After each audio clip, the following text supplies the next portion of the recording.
busy sila, parang, ano ba, may mga sasakyan naman kayo, ba't hindi nyo kumadalaw? Nakakapunta kayo kung saan-saan, bakit ako? Dito lang.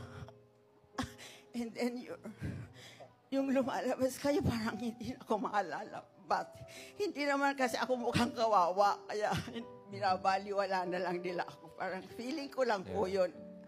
Ang feeling ay pwedeng tama, pwedeng mali. So, it's my feeling na parang nanineglect nila ako. Although, feeling ko, hindi naman. Oh, Miss Angie, you know, it could be possible that a lot of these feelings are unspoken to your children. No? Yeah. Kung po kayo ay, kung yung sa nais nyo po, maybe masabi natin sa kanila, gaano ho kadala sana that you would spend your week with them? I just drop by yung say hello, yung ano ka, okay ka ba? And Okay ka then lang bring ba? along that grandchild.